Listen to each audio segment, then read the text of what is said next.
Hey guys, this video today is why it is so important to stop trying to fulfill other people's expectations and also society's expectations of you. So, quick introduction.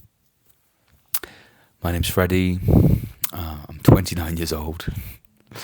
I don't really know how to introduce myself, if I'm totally honest. I guess I can tell you a bit about my story, which will maybe be able to give you a bit of perspective onto why this topic is important to me. So when I was 25, I was on a path supposedly that everyone's supposed to go on. I was with a girlfriend. I went to a very good university where I just did my masters. I was living in London. I was on the job ladder, and I was living that life you're supposed to live. Thankfully, I got a job. I was so stressed in this position. I'm not quite sure why. I think on a deep level, my body was telling me this was not right for me. I was super stressed. I wanted so deeply to do well, but I didn't care enough about what I was doing and who I was working for and the people I was working with. And my body, I had rashes all over my body from that experience whilst I was there, from the stress. And I think my body was really just telling me this is not right for you right now or ever. So anyway, from this situation, my ex-girlfriend got me a therapist, an amazing therapist. And after 10 sessions, I started being a lot more honest and started realizing, shit, I need to live my life now. I need to stop listening to other people. I need to be honest about what I really want. And what I really wanted was to break up with my girlfriend and go on adventures and live life as a bloody adventure and stop trying to do all this shit that people are telling me I need to do. And that was, so I wanted to get the F out of London. I wanted to,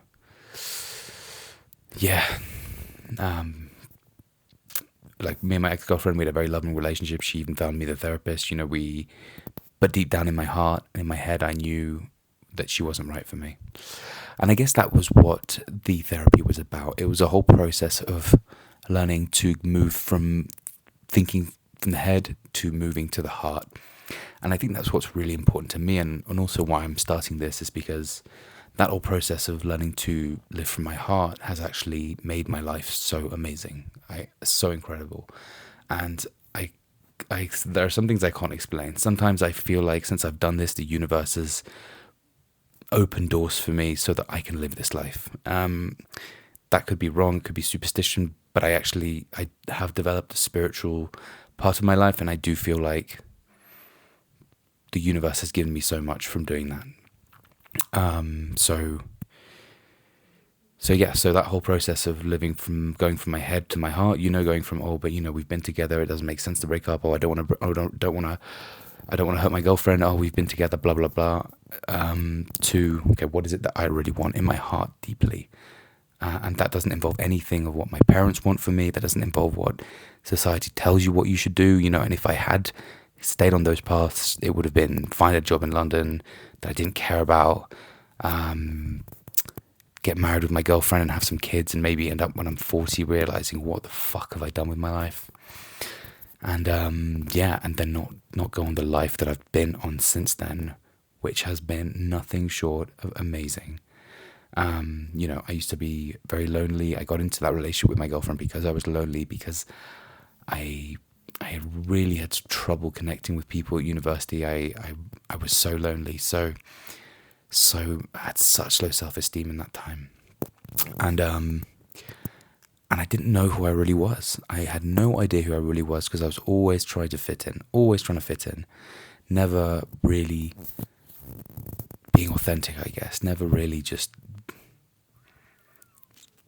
The whole experience wasn't aligned from the start, so I was always trying to fit into this experience that wasn't aligned with me, and I kept on doing that until I realized with this amazing therapist that I actually need to get out of my own way, and I need to really do what is right by me. So broke up with my girlfriend. and which was the hardest decision I'd ever done in my life up until then. And I grew actually significantly just from doing that and staying strong in that decision.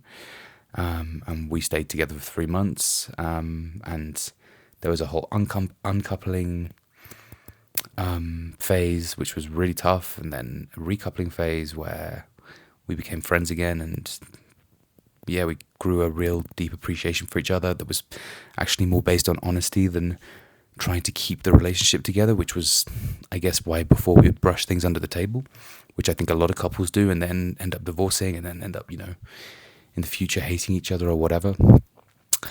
And and so I took my bike, and I cycled across Europe by myself and had an incredible adventure.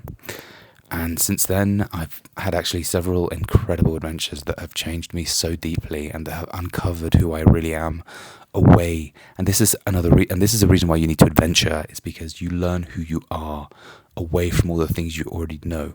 So that identity you have around other people, like, oh, I'm this person around all these other people.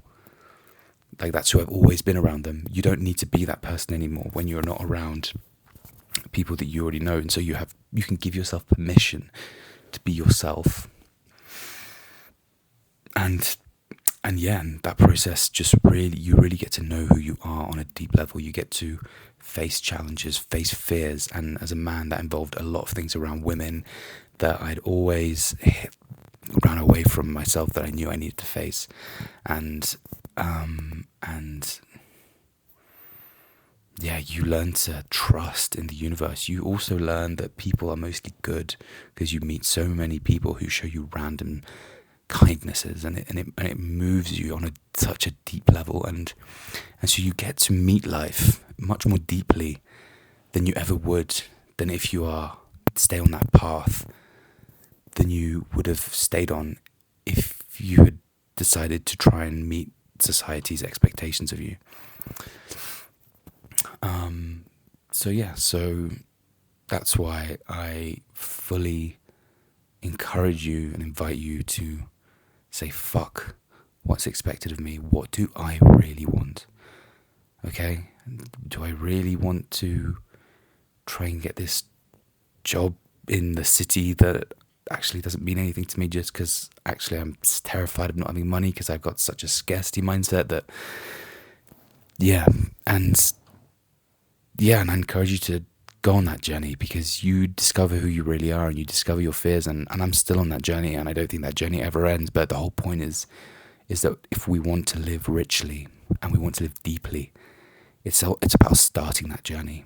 And my life has been so amazing. I'm so grateful for it, and I feel like I need so little now these days to be happy.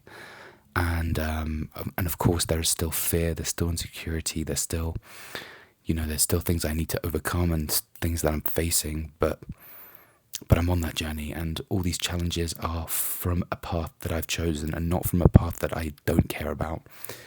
And so I'm grateful for those challenges, and they are a pathway to growth in any case. So I need them, and I want them, and I want to walk straight into them. So yeah, I was also very lucky. I had an amazing therapist, and all then, and I feel like I'm maybe a naturally quite open person, and that helps. But I'm not special, and I know everyone can do this, and so yeah. So this is me posting a video on YouTube about this. If anyone listens to this video, I hope you enjoy it. I hope you can feel what I mean, because I really deeply mean it, and it comes from my heart and with love, and I wish you a beautiful rest of your day. Thank you.